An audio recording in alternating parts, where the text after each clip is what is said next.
Through a Scottish Prism, the programme that is unapologetically pro-Scottish independence and anti-Westminster rule. Everything we say here is viewed through a Scottish prism. Brought to you by Barhead Boy. Well, welcome back, folks, to Through a Scottish Prism. I hope you and yours are well. Only a few days now to Christmas, and as you can see, only Alan got the memo about the Christmas hats. But yes, Eva's got on her Christmas dress, her Santa dress, but Hoddit and Doddit, of course, they didn't read the memo. Reindeer. And Mr. Boswell, anything at all? No? I've got red pants on. Well, we don't want to see them. We're fine. No, leave it to that. No. Anyway, but folks, this is the Holyrood's now going into recess. Westminster's going into recess. And through Scottish Prism, we'll go into recess unless something exciting happens, and something might, always usually does when we decide to take a wee break. But there's lots to discuss this week. And as you know, we've tried all this year to always have the podcast running with things that are going on in Scotland that we don't agree with, or we do agree with, or whatever's going on. Reasons why we should leave the Union. We always put in every single, not just do we promote independence, but we like to talk about reasons why we should get the hell out of Dodge and as quick as possible. And this week, our Anglo warmongering friends gave us plenty of reason. I don't know how many of you saw this on television live, but please pay attention. The most obvious impact on all of us will be the cost of building this resilience. Sons and daughters, colleagues, veterans will all have a part to play, to build, to serve, and if necessary, to fight. And more families will know what sacrifice for our nation means. The comments follow a separate speech by Blaise Metrovelli, the head of MI6. She too raised the alarm about the dangers posed by Vladimir Putin's Russia. We all continue to face the menace of an aggressive, expansionist and revisionist Russia seeking to subjugate Ukraine and harass NATO. I find it harrowing that hundreds of thousands have died, with the toll mounting every day because of Putin's historical distortions and his compromised desire for respect. The two speeches underline the growing concern inside defence and security circles about the threat posed by Russia and the need for the whole of society to be prepared to respond. Yet defence insiders tell me they're worried that the only thing really growing in defence is the gap between the strong rhetoric from officials and the reality in the ranks, where there are... Hey, Lloyd. The little Englanders rattling their spears and ready to go to war to the big bad Putin. And we've also had the head of the MI6 saying this was all caused by Russia harassing NATO. Kind of back to front. I think, sometimes we get locked into, what's happening directly in our own country. And by that, I mean Scotland. But this really shines a light directly on the reason why it is imperative that we, Scotland, leave the Union of the United Kingdom of Great Britain and Northern Ireland. Going to war should not be the responsibility of another country. Going to war should be the responsibility of us, the Scots. And at the moment, and I believe you kind of hinted at this before, Roddy, we are sleepwalking into a situation which could kill many, many thousands of the people of this country. And we have no say in it whatsoever. What shocked me about this is the first time in my lifetime that the Chief of the Defence Staff of the United Kingdom of Great Britain and Northern Ireland has held a press conference where he announced to the nation that we are on the point of war and that we should prepare to sacrifice, his words, our sons and daughters. Why? Why should we be considering sacrificing our sons and daughters for a war that we have nothing to do with whatsoever? The war between Russia and the Ukraine does not involve us, irrespective of what our so-called leaders would wish us to believe. The Ukraine is not part of NATO.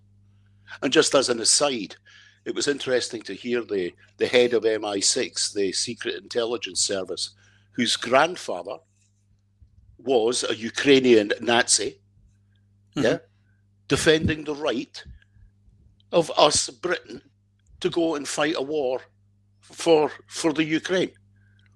It is, you know, if independence is about nothing more, and it is, but if it is about nothing more than preventing our children being sent to war for other people's reasons, then that's a reason for independence.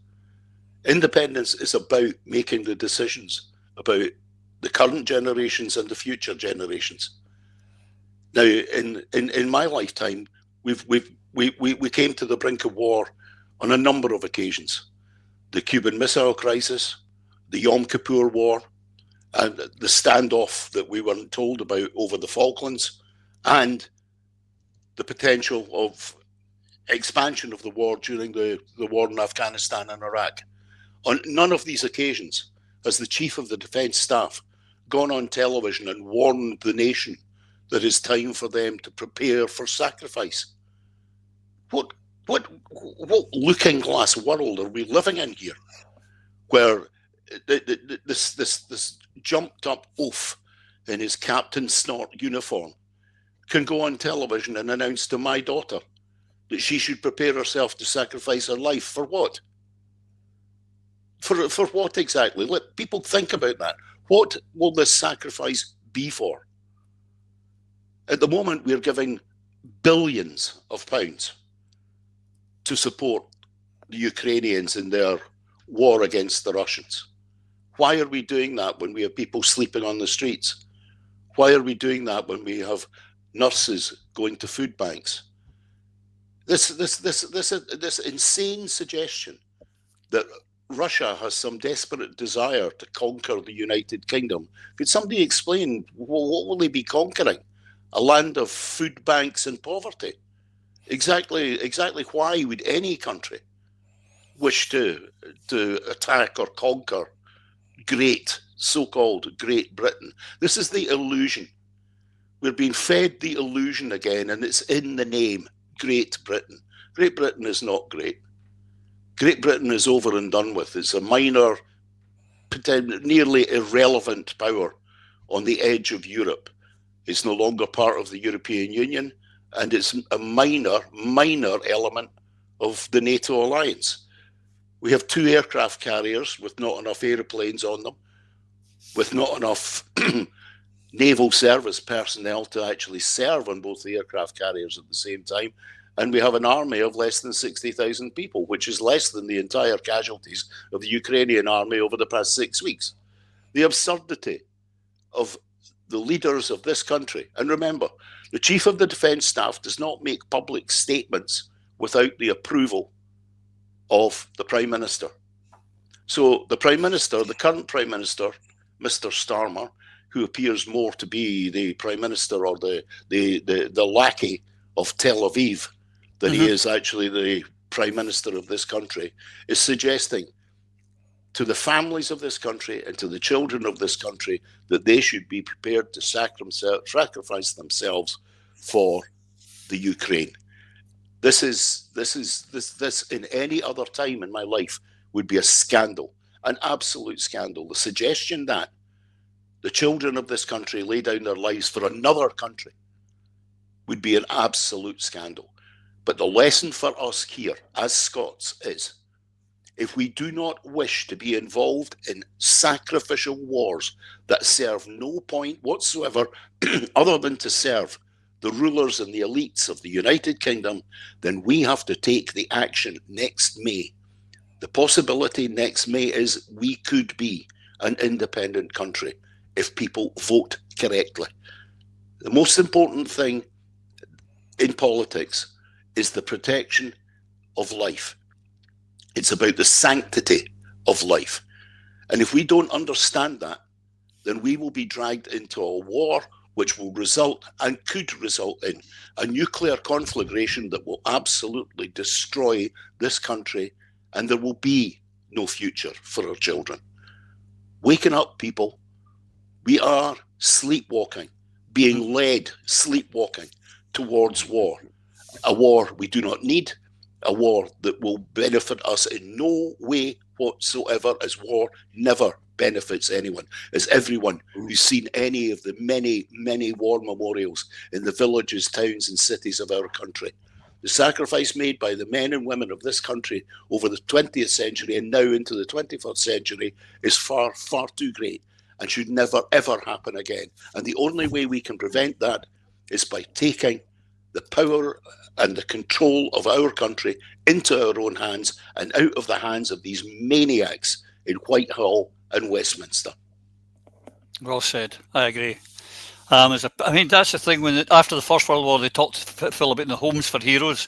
It never happened. Don't believe these people. There's lies. But we mentioned Blaise Machiavelli, and I think it's worth going a bit deeper. If I may, I'd like to play this. To go back, this is the granddaughter of a Bandera. And for those of you who don't know what a Banderist is, that was the Nazis in Ukraine, Stefan Bandera. In fact, my wife, her parental grandparents were murdered by the Banderas fighting for the Nazi Germany. This is a granddaughter. As they say, apples never fall far from the tree. Across the globe, we are now confronting not one single danger, but an interlocking web of security challenges, military, technological, social, ethical even, each shaping the other in complex ways. We are now operating in a space between peace and war. This is not a temporary state or a gradual, inevitable evolution. Our world is being actively remade with profound implications for national and international security. Institutions which were designed in the ashes of the Second World War are being challenged, new blocs and identities forming and alliances reshaping. Multipolar competition in tension with multilateral cooperation. You were brought up in the era of the Reds under the bed. We're getting again just a different version now, Phil. Tragically, yes, and my kids are not going to war for these pricks.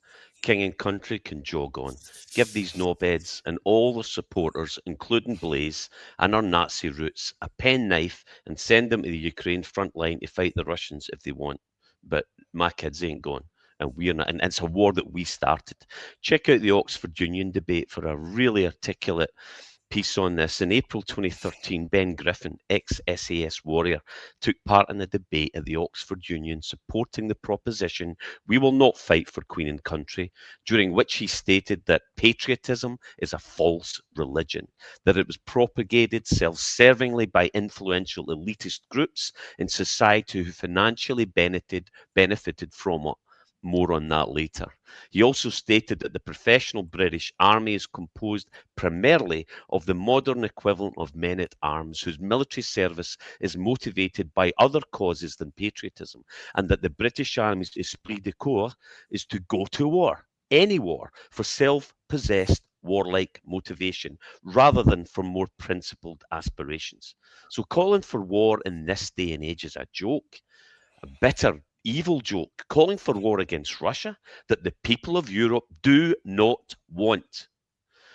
But it just turned deadly for we the people. The actions of the so-called elite and their puppets that we've just listened to two of will take us to nuclear war if we're not careful. We've been close recently, much closer than people realise.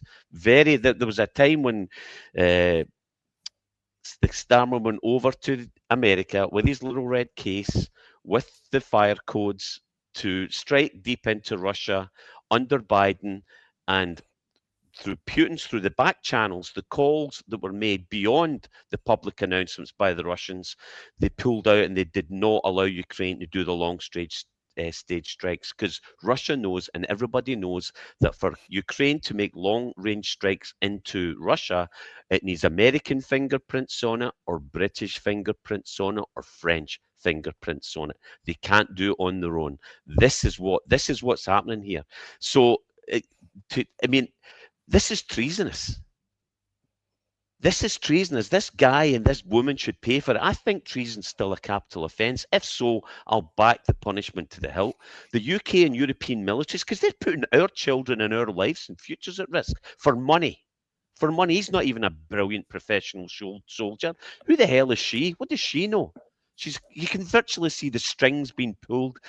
Both of these clowns. I mean, Ukraine had the best and largest NATO army. We trained it from 2019, about 600,000 men that was destroyed. We funded, they built another one. Russia destroyed that too. We built and funded another one. Russia destroyed that too. It's almost 2 million men gone, with hundreds of thousands of desertions, 60,000 limbs alone removed. These guys ain't going back into battle. And Poland and Turkey, the next two best with decent numbers in NATO, are not interested in going to war with Russia. They're too smart. They know what's at stake here. Russia's got the best army in the world by a distance, up to 3 million men if they need it. Germany and France combined doesn't make up even 500. Germany and France combined don't make up even half a million. Yet these morons in the UK want another 800,000 man army in Ukraine, who just lost 2 million men. We're led by donkeys and corrupt ones like that, deadly, murderous, evil people. Let's come on to that in a bit with von der Leyen backed into a corner. Watch this space. I'm sure we're going to discuss it later. This is evil. Also, the mainstream media blame Russia for harassing NATO. Ukraine still isn't in NATO. And it's NATO's moving east and moving closer and closer to the Russia's borders that's caused this. Check out Professor Jeffrey Sachs' letter to the German president requiring that Germany take responsibility for its actions and inactions in taking us to where we are. We promised Russia in 1991, when the wall came down, that we would not move 1 inch into the old Soviet bloc countries, primarily Germany leading the charge on this. We lied. We did it. I think 20-odd countries we moved further and further east. And that existential threat limit was reached during the Bucharest summit in 2008. Do your homework, people. When we announced Ukraine and Georgia, both bordering Russia, were to join NATO, after we fixed their governments by placing the likes of the corrupt Zelensky in power. Oh, by the way, he's stolen at least $1 billion of the funds we've sent to Ukraine instead of feeding our own, instead of looking after our own. The first 300 million of which, go and check it out, were identified in the Pandora Papers, which followed the Panama Papers. We've been lied to and we're pushed into death. To hell with these people. Yeah, I mean, as you know, everyone knows I'm anti-war completely. But imagine what would be the reaction of the United States of America if the Russians put missiles and bases into Mexico or Canada, or the Chinese did it. Mm-hmm. Yeah, the thing. But we've got many reasons for leaving the Union, Eva. But this is as Lloyd alluded to, is protecting our children and our life and our nation. We've got to get these people they've done nothing but warmonger since 1066 when the Norman conquest began, and they just don't want to stop. Even now when they're a puny wee power, they're an danger to Scotland. These people are not right in the head.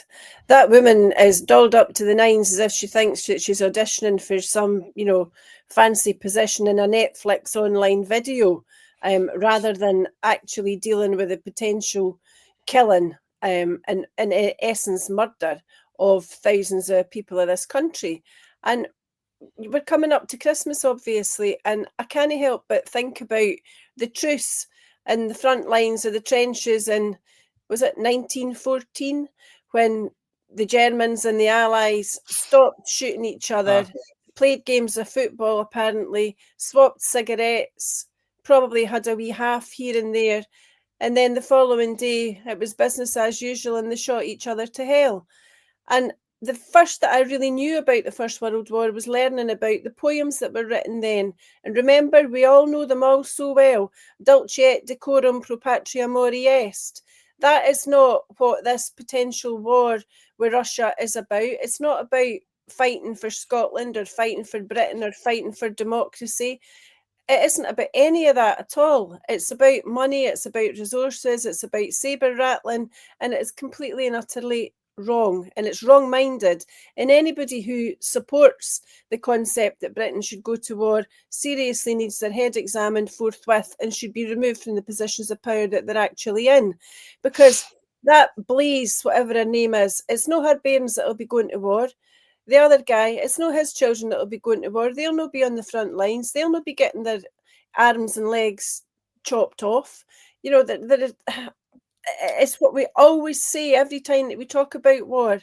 It is the folk at the front line that suffer, the people that are voiceless. They're sent out there, they volunteer to go out there, and it's always the same. The people that make the decisions are not harmed by them in the slightest. They end up promoted, they get medals, they get seats in higher positions of power, they end up in the House of Lords, their back pockets are full, and they enjoy all the trappings of power and success.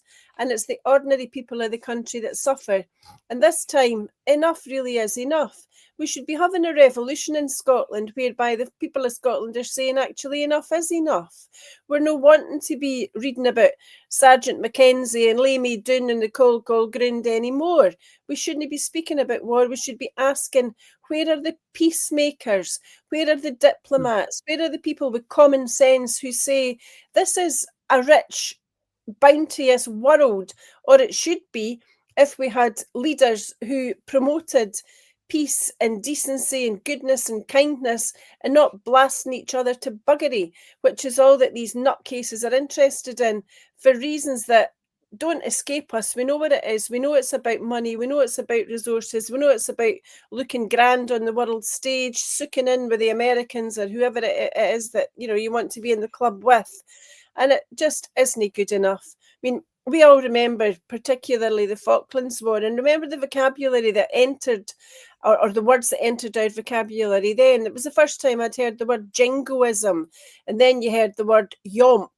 And remember all the ships that sailed and the Union Jacks, and we counted them all out, and we counted them all back in, and countless people lost their lives unnecessarily. This would be far worse than that, and we really shouldn't stand for it at all. Every politician worth their salt in Scotland should be arguing against war and reassuring people that the sons and daughters of Scotland will go to fight for Great Britain no more. Enough is enough. Correct. Absolutely, 100%. I mean, they talk about things, oh, it's in the UK, US, the Western's interests here to win this war in Ukraine. We can't let Putin, the evil man, win. But the fact of the matter is, wars are all fought on greed, as Eva said. It's about more land. It's about, resources, getting things. The British Empire was built because they wanted to steal other people's resources. Russia is self-sufficient. It's the biggest land in the world. They don't need any more land. They've got more land than any other nation in the world.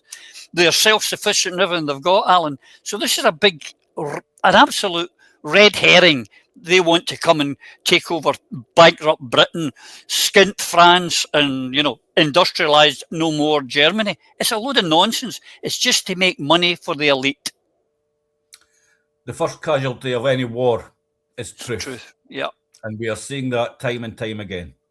I mean, the general and that wifey, their statements are line 1, paragraph 1 of any warmongerer. And that is to instill fear and hatred of those who they wish to go to war on. So let's look back into history. In 1939, we started a war with Hitler and the Nazis. Every single one of us have had family members who fought in that war. They didn't fight for Queen and country. They fought against the fascists to ensure our citizens had the freedoms that they had a right to. The freedom of speech, the freedom of choice. But Hitler may have lost the battle.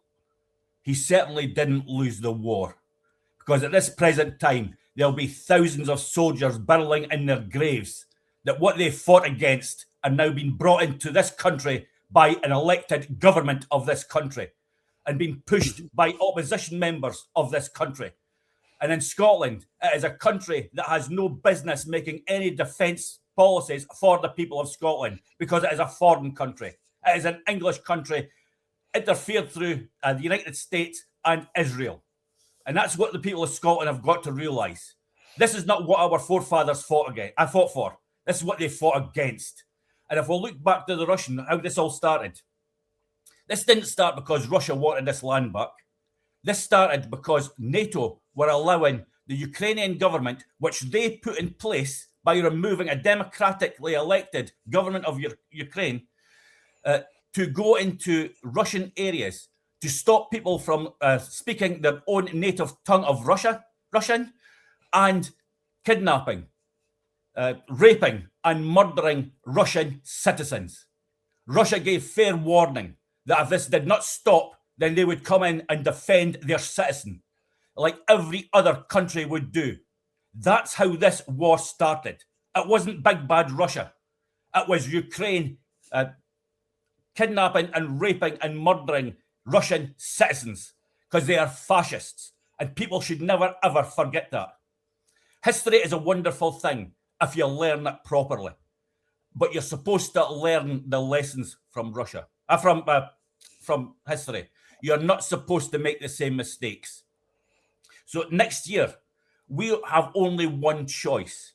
If you want to safeguard your children and your grandchildren and stop them from going to war, then we have to stop the foreign interference in Scottish politics. We have to remove the English establishment from our nation once and for all. And we have to have the people's voice in Holyrood to make sure our children are not going to war. Now, we are coming up to Christmas time. There are thousands of children who are waking up on the 25th of December without a single present under the tree for them. Yet our government are spending billions of pounds on bombs to blow up other children in other countries. That is unacceptable, and it's time it stopped. But the people of Scotland are the only ones who have the power to stop that, and that's in 2026 in May. So please, use your vote, protect your children, stop the English warmongers, and have an independent Scotland now, because it's not a case of wanting it, we need it now for the safeguard of our country. Absolutely, we do. Let's end all wars. But, you know, when you think back over the years, we've had comedy programmes on British television, which have turned out, actually, it seems to be almost training manuals for our politicians. Like Yes Minister and Yes Prime Minister, we used to laugh, but so much has come to the thick of it. Comedies like that, Alan Bastard, these have become realities. They're almost like training manuals. And it's sometimes humour is needed to highlight the reality. And I spotted this on social media this week, and I think really it's a bit of a parody, but honest to goodness, tell me if I'm not wrong, this is near reality. War with Russia is looming, and we've just realised our 300 soldiers might not be enough. You must prepare your sons and daughters for war. Come on, love. Time to head to the front line. Okay, Dad. We need the best of the best. Do they have Xbox in the army? We've realised allowing anyone into the army probably wasn't a good idea. I need my safe space. When you get home, we'll sort you out with a nice sleeping bag, because we're a government who cares. Sign up now to get blown to bits for a government that does nothing for you.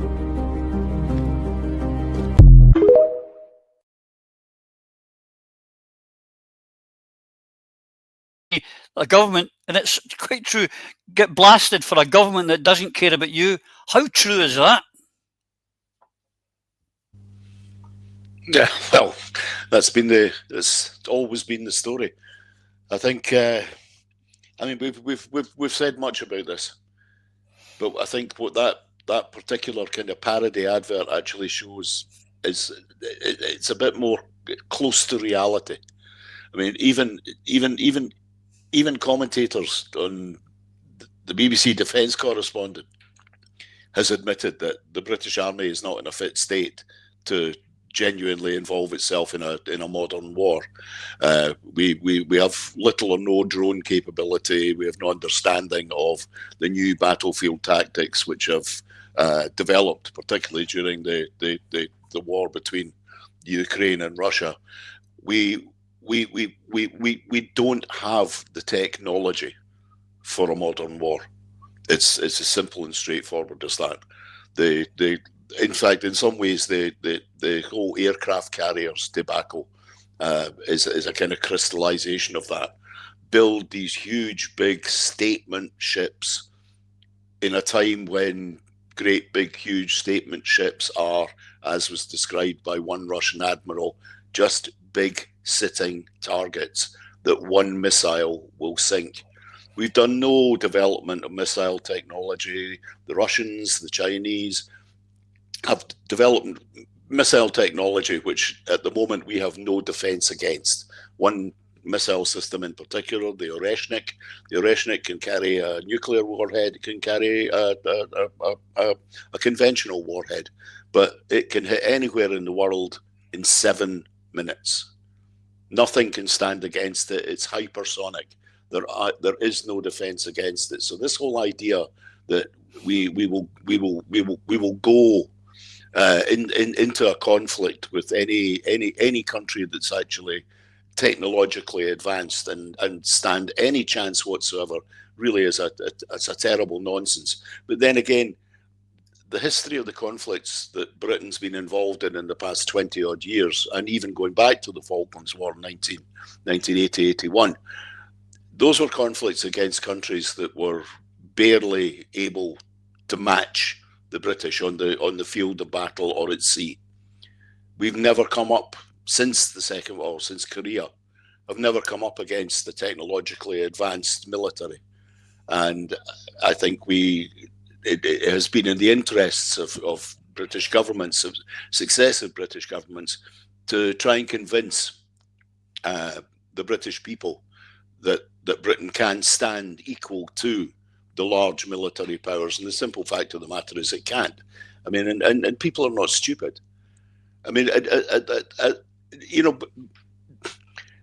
just prior to the signing of the Good Friday Agreement, which brought the war in Northern Ireland to an end, the British Army had 21,000 troops in Northern Ireland. It also had in excess of 20-odd thousand troops in Germany. It had a mainland force of around about 80,000. That doesn't exist anymore. It's all gone. And how anyone could convince themselves, particularly, and this is one of the great tragedies of British politics, is, the likes, somebody can be a lawyer one day and the next day they're the defence secretary, and suddenly they know absolutely everything about what's required for the defence of the nation. It genuinely is an absurd situation that we have at the moment, whereby people with little or no understanding of the requirements are given positions of huge and extraordinary power. I mean, being slightly off the issue of defence, you currently got a deputy prime minister and head of the Justice Department who's not a lawyer, who is deciding that we will no longer have jury trials and such like things. The amateur nature of British politics, where when people get elected to the House of Commons, they seem to believe that suddenly endows them with incredible intellect, power, and information, and they reject any kind of criticism whatsoever. And I get the impression that what we have at the moment is a bunch of people who really don't know what they're talking about, going along with what they are being told by civil servants who are in the business of keeping their own jobs.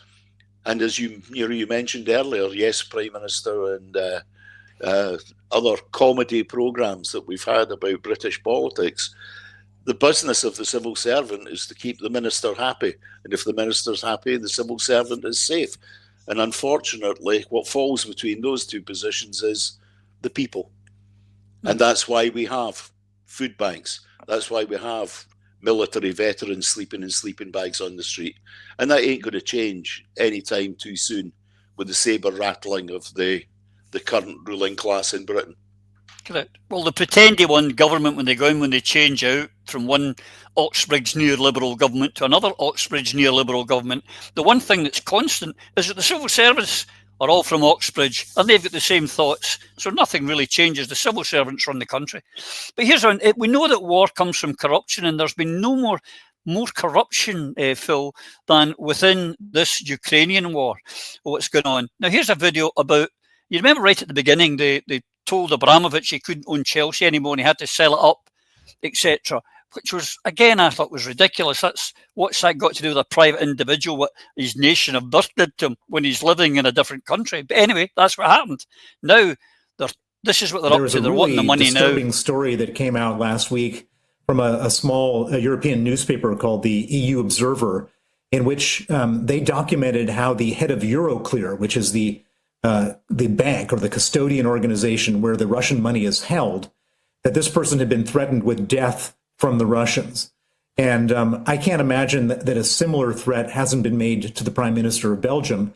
And I can imagine that his whole approach is he's actually personally scared for his own life. The downside of Belgium blocking this money is that Ukraine runs out of money, Ukraine defenses crumble, Russia takes over Ukraine, Russia gets all the weapons that we've given them, and then all of a sudden we're dealing with 20 million Ukrainian refugees, and we're now dealing with fighting Russia ourselves, where British young men and women will be killed by Russian soldiers. And so this is really an existential moment for Britain and for the rest of Europe that this money gets released so that Ukraine can continue fighting on. This is just ridiculous, isn't it? They want all the money they can get. That was them talking about Abramovich's money for the sale of Chelsea. It's appalling. I mean, this video, he's a liar. It's illegal to steal this money. So says all of the institutions, so say the Italian government, so say the Belgian government, and so say more and more countries. The chances of it going through now, giving the feeling in Brussels, where I'm still based, is getting slimmer by the day as more and more countries say, we don't want a part of this. This is illegal. It's also destroying the credibility of the West as supposedly a safe place for your money. Because if we can take billions from Russia, who's next? Anybody that disagrees with us? On what Lloyd was saying, Oreshnik is here and has been used. Next generation, Bureveshnik is even more advanced. A nuclear-powered missile with potentially unlimited range, also hypersonic and virtually unstoppable. The difference being, Russia builds weapons to kill, the West builds weapons for profit. The right-wing Secretary General, even he of NATO, admitted that Russia can build in 3 months what the entire West, including the USA, takes a year to do, and our stuff's 10 times the price. The Russians are winning this war, have all but won it. Militarily, it's done. What Zelensky's doing is he's ripping children off the streets and old men and throwing them into the meat grinder. The Russians are taking prisoner people who've been in uniform for 1 week. 1 week.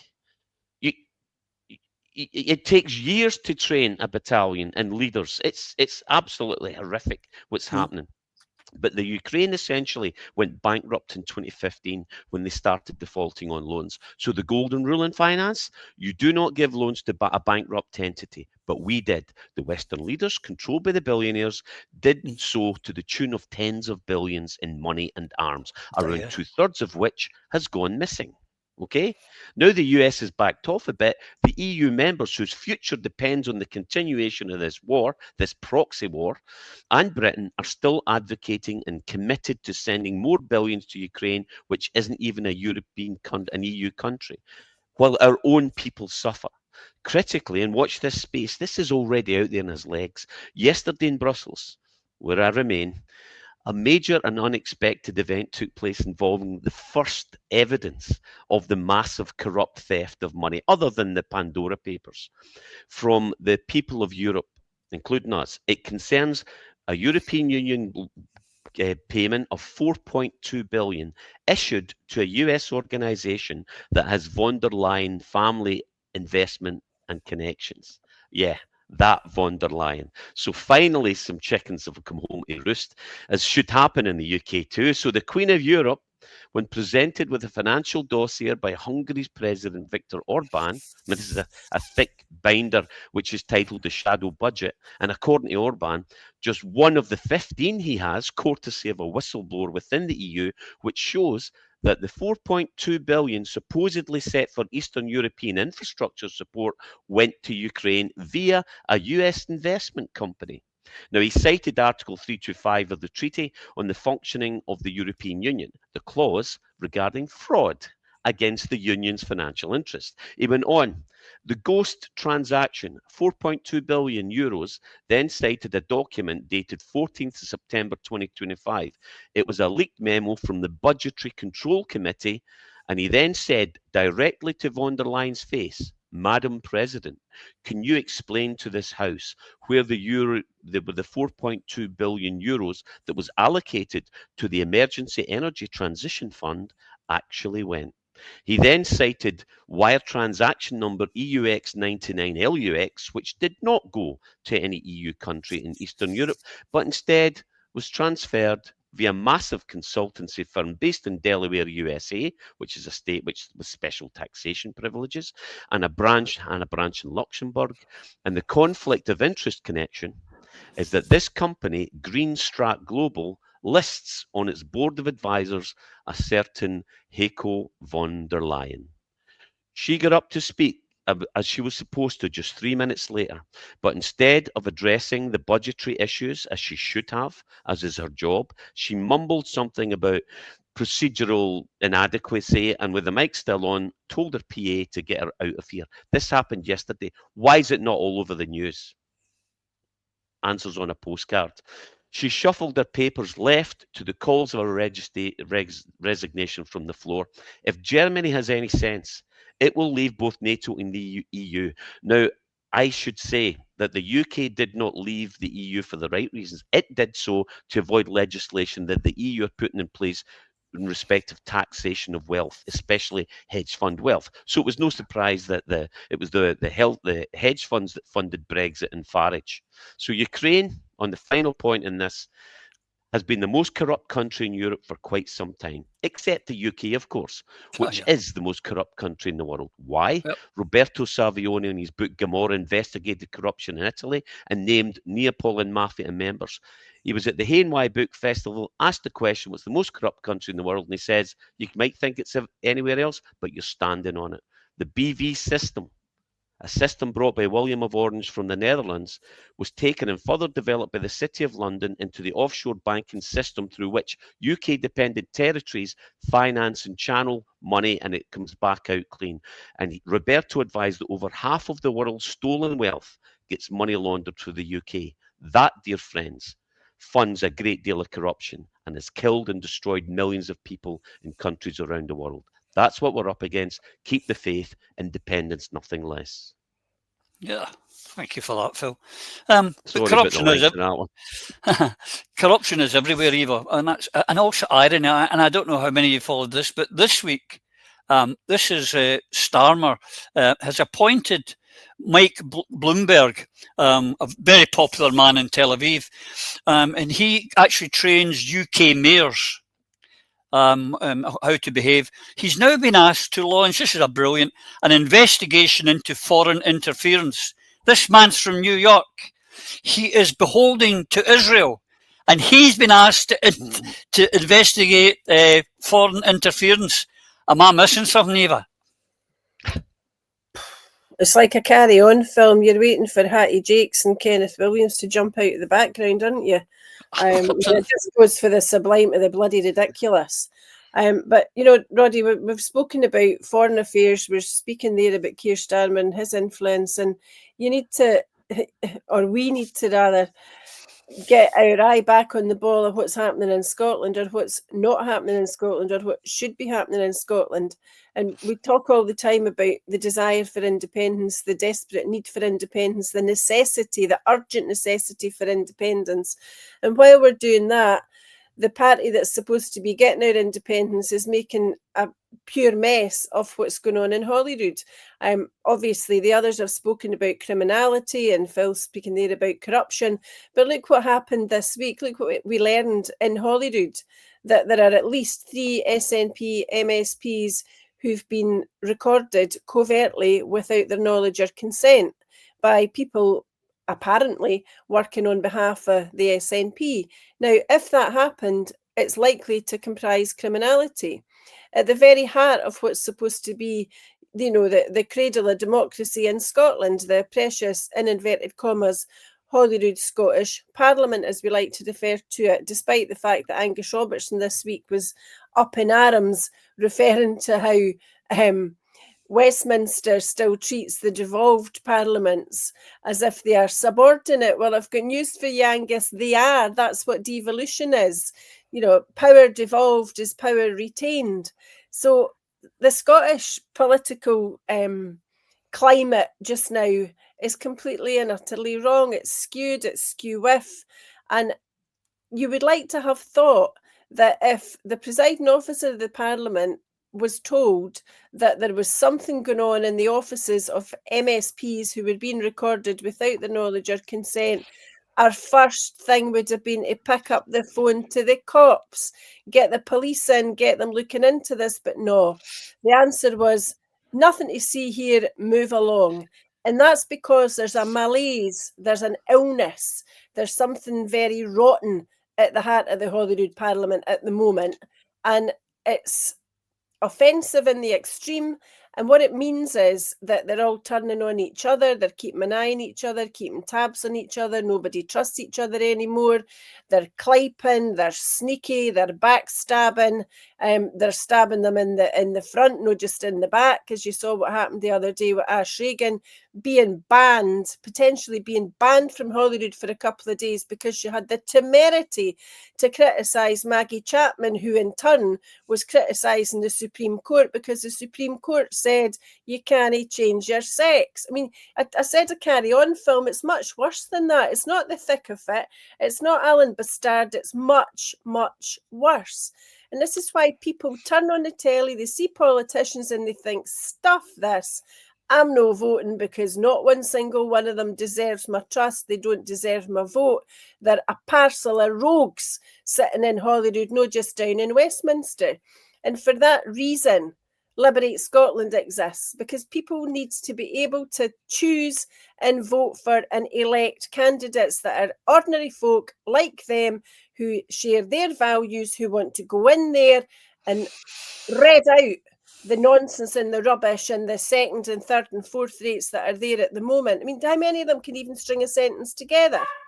So ultimately, I would say that if I had a wish, for what is Santa bringing me, or what's my New Year's resolution, or what have you, it's to see Holyrood populated by politicians that are honest, that tell the truth, that aren't sooking into others that think they can get themselves some sort of personal reward, that are there to do the job they were elected to do, that aren't claiming 35 pence for a pot scourer or 65 pence for a packet of chewing gum or whatever the heck it is, but that get back to basics and understand the people of this country desperately need the change and the productivity and the realisation of their potential that will come only with independence. So we need real fighters for freedom, fighters for independence, standing in every seat next year and getting elected to that parliament, transforming our country so that we can say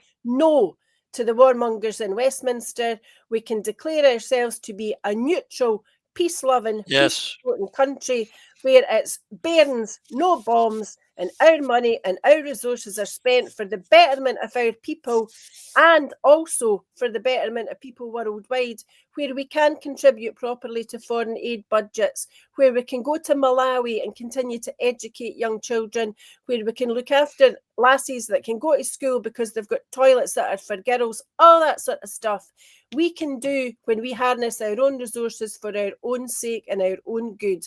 And it's well past time that the people of Scotland were given the confidence to vote for the folk that will make that happen. Absolutely. I mean, as I've alluded to all of these things, Alan, of reasons we need to get out of that union and why we need independence. But every one of them, they seem to live in a bubble, be it in Holyrood, be it in Westminster, be it in the civil service in the UK.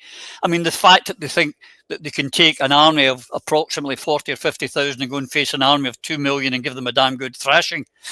Or the fact that, that you can just spy on people and don't worry about it, that you can try and falsely imprison people.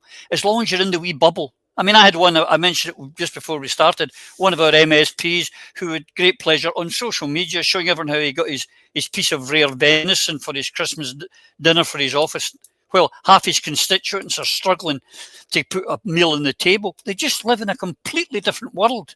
They don't understand the people. They don't give a shit about the people is really basically what it's about, Alan. Yeah, I mean, you mentioned Westminster earlier on. And one of the programmes in Westminster was when they were trying to put through a controversial issue. And they said, how could we get this through without having backlash on this?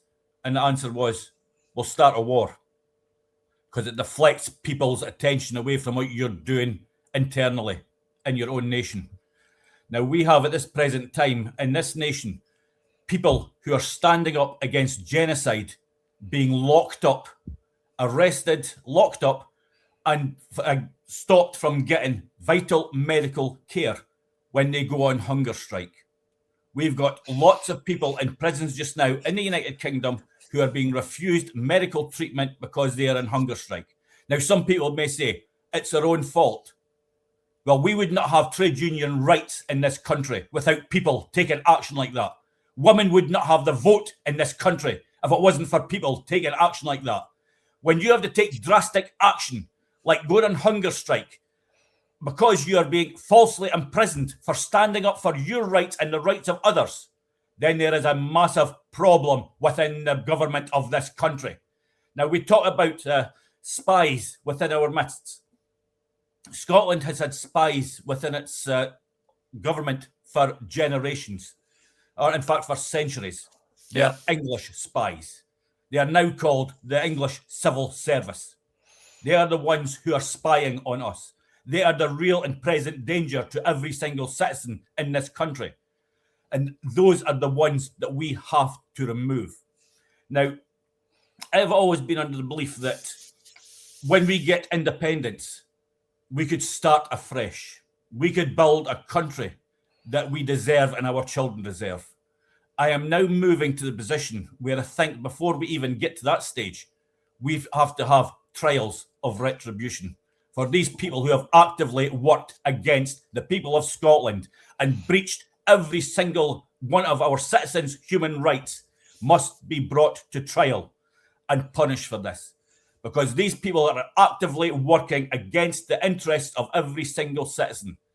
The children who are dying through poverty, the pensioners who are freezing through poverty, that is unacceptable, but it's being allowed by this English civil service who are running our country, pretending it is the politicians. Well, these politicians that are in Holyrood just now, the SNP ones, who are fighting for independence, they say, well, you should have been in for one term, because it takes one term to free your country. You go in with a majority and you tell the English establishment, your rule has come to an end. We are the people of Scotland. We have democratically voted in a legal democratic election run by your government, and our people have said they wish to be independent. And that is what we are doing right here and right now. And if people vote for Liberate Scotland in 2026, that is exactly what is going to happen. Because we are not there for incomes. We are there for outcomes. We are there to tell the English establishment, you are not welcome in our country. It's now time to leave. We have been given a democratic mandate. This is not a wish list. This is a democratic mandate from the people of Scotland, and we are here to deliver that. So we will not be on our knees. We are telling you to leave and leave now. And we will run our country as an independent country. And then we will seek international recognition, which we will not have a problem in gaining. Yeah, well said, Alan. And I tell you something else, folks, when we do go, weapons of mass destruction, non-negotiable, they go out. Gone soon as possible. It's been a week of inquiries, and they're going to have an inquiry into this and an inquiry into that. But here's the belter that come out. Westminster's come out with one. Now, this is a lovely one they're coming up with. Obviously, Reds under the bed doesn't work for the Scots, obviously, so they're going for this angle. It's been going on for a while now, which is the influence of the Iranians why the people of the good old people of Persia, Iran, would be interested in Scottish independence is a fact that is not known to me. Perhaps our genius, our brain, our political man, Mr. Lloyd Quinnan, can tell us why would the Iranians give a shit about Scottish independence? They don't. It's as simple as that.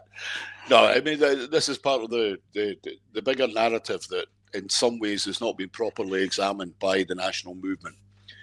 The fear that was created by the result in 2014, the result of the referendum, is extraordinary. In the corridors of power in Westminster, in Whitehall, in the City of London, panic ensued after the result of the referendum.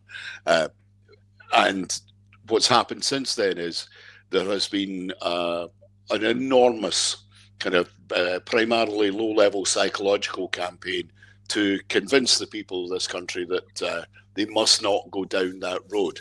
Because what we did in 2014 was we made clear in the eyes of the British establishment that they were on borrowed time.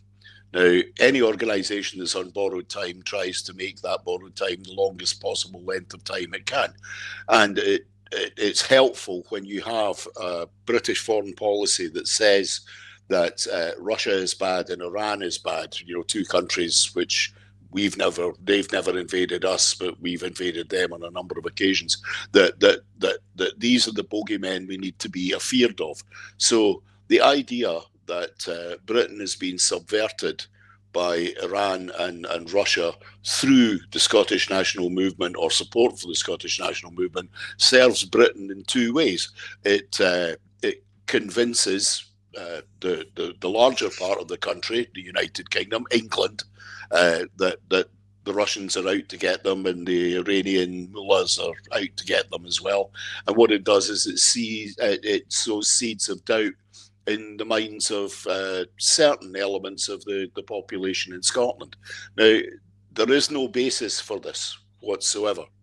If you want to talk about Iranian subversion of Scotland, there's one documented Iranian subversion of Scotland, which was when Margaret Thatcher, after the fall of the Shah in late 1978-79, Margaret Thatcher allowed all the Iranian royalists to come into this country, bringing with them whatever goods they could bring with them, and primarily what a very large number of them brought with them was heroin, because that was easy to carry, much less difficult, well, more difficult, not less difficult to carry than gold.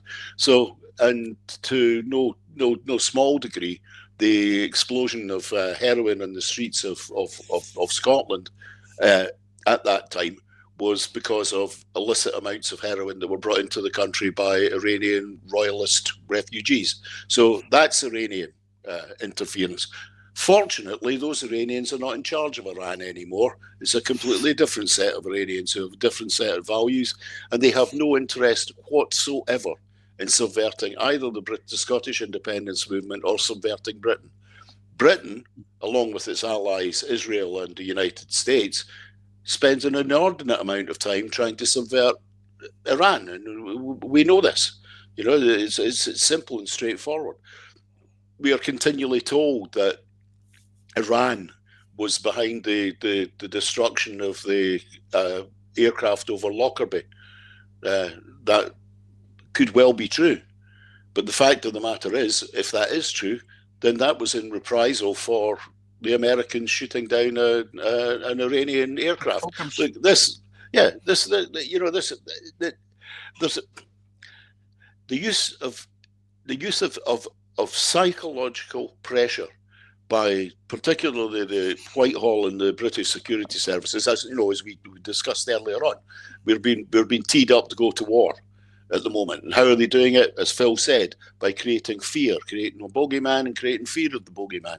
Now, what we have to understand here is that the fear that we created, that the people of this country, by exercising their democratic right in the referendum on independence in 2014, created such a level of fear in the British establishment that they will do, frankly, pretty much anything to undermine any future attempt at our independence, which is why it's essential that we take our independence rather than beg for our independence, like John Swinney and the leaders of the Scottish National Party would do at the moment by continually whining on about getting a referendum that they will never get, which is why the only real answer to defeating this psychological warfare that's been carried out against us is by rejecting Britain at the ballot box in May of next year. But, genuinely, when I've heard people say, people are buying into this idea that there's Iranian bots on social media. There's huge numbers of Russians on social media as well who are influencing the people. Now, the simple fact of the matter is, you have to always in politics ask yourself one question: who benefits? The only people that benefit from these crazy scare stories are the British establishment. There's no benefit to Iran's on the other side of the world. Has anybody ever noticed this? So exactly what is it that Iran wants from Scotland? Haggis? I'm sure they could make their own. Bagpipes, have already got plenty of them. It's a nonsense, Roddy, and it's horrible that our people are subject to these psychological warfare schemes of those, the civil servants in Whitehall and those in the defence establishment, especially those who, like Miss Metrovelli, come from what would extrely dubious antecedents. Correct. I would say, Phil, it's me and coincidences, which how I feel about them. But isn't it coincidental that the people that the British establishment dislike, the Iranians, the Russians, they're the ones we've got to fear? And if correct me in my history, and as far as I know, for the last 800 years of Scotland, there's been no Iranian invasions. There has been no Russian invasions of Scotland. There has been no threats made to Scotland by Iran or Russia or China or North Korea or all these other people I'm meant to hate. But the one person who tells us that aliens are going to land, that the Iranians are running, it was the Russians, not before. We know who our enemy is, and it's not the Iranians. Yeah, it's always been those chaps and chapesses that run the country just across the border. And the reality is the Russians have every right to do what they're doing in Iran. The West has invaded Russia twice through Ukraine, at least. Obviously Napoleon and Nazi Germany. The Brits have invaded and fought Russia several times, including the Crimean War. And Russia has never invaded us, has no intention of invading us, and what they had to do is march to Paris in the first instance, then march to Berlin on the second instance. Now they're going to have to march to Kyiv. They didn't want to do this. These are Slavic brothers that they said at the start. They're Orthodox Christians. They're Slavs. It's one of the reasons it's so easy for Ukraine to penetrate Russia is it's the same. It's virtually the same people. There's an accent Ukrainians have when they speak Russian, but with a bit of practice. Now, like Zelensky, for example, didn't speak Ukrainian. He was Russian, like a large part of the people in Ukraine. So yeah, more of the same, man. You can't trust it. You cannot trust what's being said. They are not swarming on the edge of the Channel in France because basically China dominates the world economically.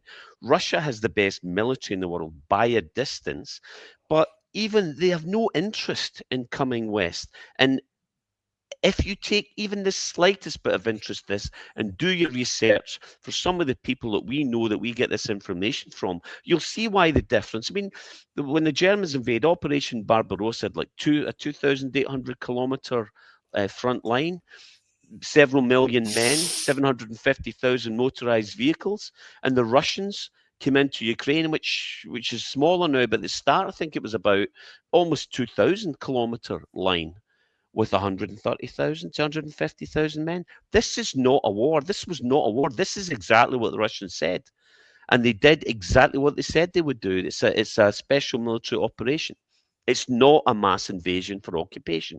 They don't need any more land. They're the only country in the world that has every resource they need and more and extra to boot. So it's a complete lie. and these people should be called out for it. Now they're threatening our children. That's a bridge too far. That is a bridge too far, and that's why we've got to rise. Now, it's the time for talking's over. We need to do something here.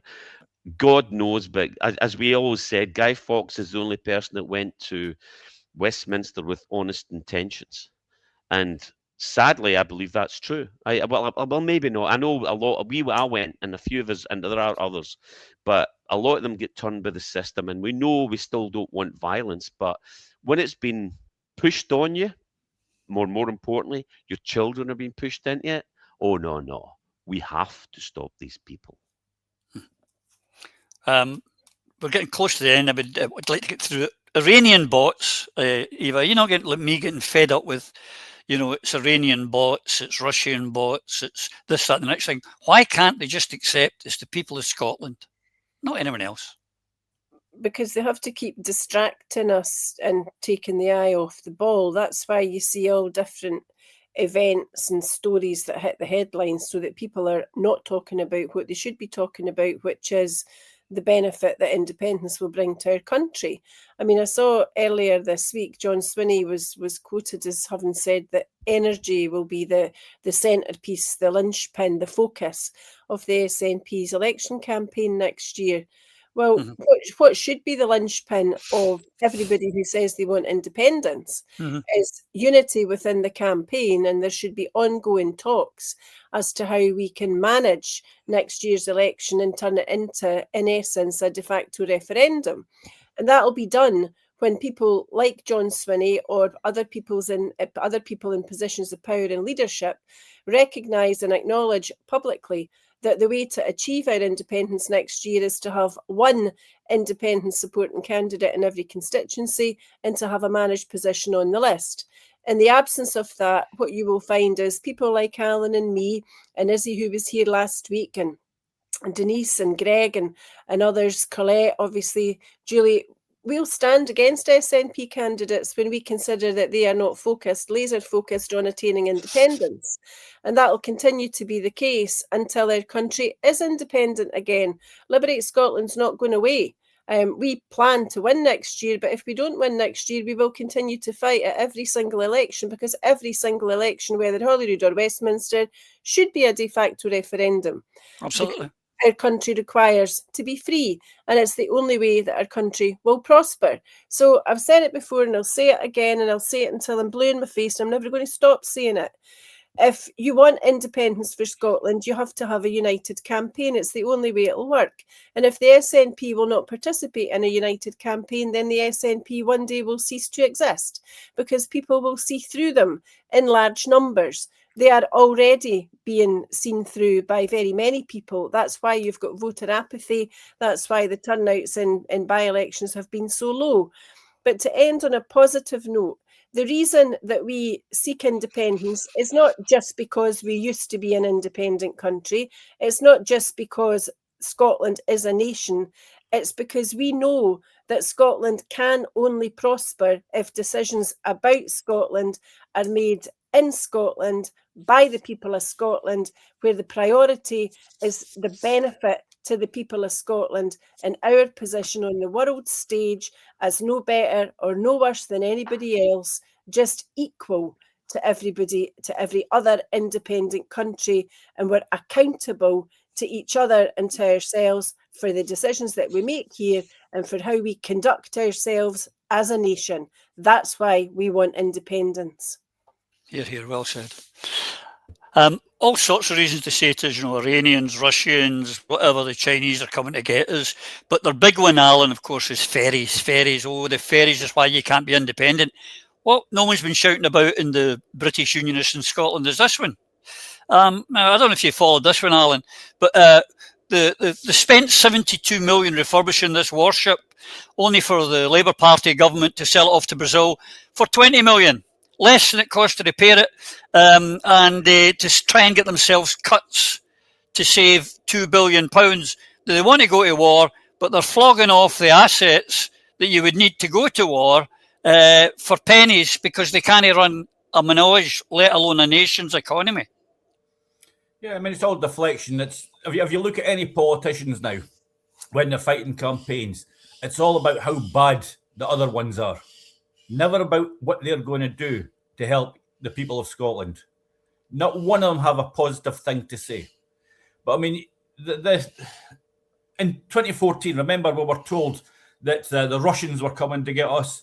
And not only the Russians were coming to get us, but the aliens were coming to get us. We would be invaded by space. I think that one was actually true, because we seem to have been governed by natives of Uranus for a long time. I think the collective name's arseholes. And that has been going on since 2014. So it's time to give a good boot up the arseholes and get them out of that parliament and bring in true independent supporters. I mean, we have, again, just lost another stalwart of this movement. Yep, coming to that. We are seeing far too many of our stalwarts going to meet with the other independent spirits in the sky. We cannot afford to wait anymore. Too many of our own people are passing away without seeing their dream of independence coming true. So let's all unite the clans, unite this movement, forget about the political parties, and put our country first and foremost in 2026 and make that vote a vote for independence. Let's do it in the name of every single one of our friends who have not lived to see their dream come true. 2026, independence. It's your choice. Absolutely well said. Well, folks, the clock's beating us and the year's beating us. I've just got a couple of things I want to do before we go. Just one thing. Last week, we ran a story of the new Reform councillor who was conning his constituents out of £4 a head when they came to see him about a constituency matter. It turns out, what he said, in the tin wasn't quite what was the truth. He claimed to be a retired police officer, but he actually had to leave the force after being charged with attempting to pervert the course of justice. Not quite the story he told. He made himself out to be a good old police officer, just retired. Not that he was a bent copper, as they say. But there you go, there was that. But as Alan alluded to, we have this week lost one of our stalwarts of the independence movement, Peter Scally, who sang Scotland's story when others stayed silent. His voice carried hope, his words carried truth, and his heart never left the road of freedom. Gone from our sight, but never from our hearts. He died a very young man from an aneurysm, I'm led to believe, and our thoughts go to him and his family. And he will be remembered in all the right times when Scotland's history has been written. Over to you, Techie.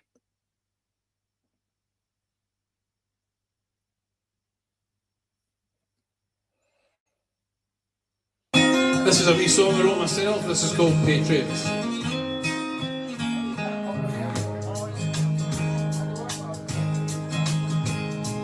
Gaze through the eyes of a legend, like Wallace or Bruce, then you'll see they have stolen our country's potential. Our beautiful land should be free, but we'll take no more of it. We're making sure of it. Come sing along with me. We are patriots, one and all. You can tell by the roar when we answer the call. We are patriots, one and all.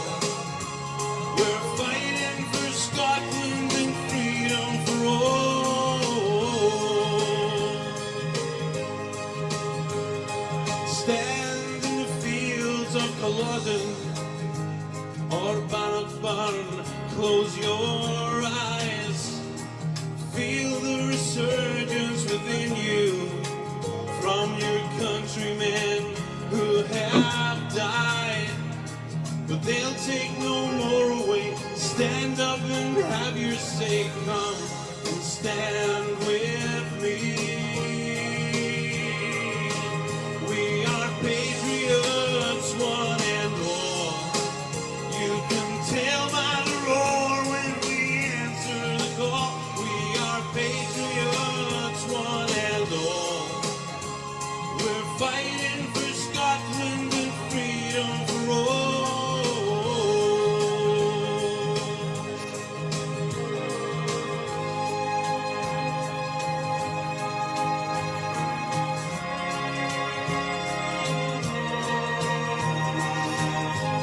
looking down on the beautiful people. That'll perfectly 1 or 2, eh, Gabriel?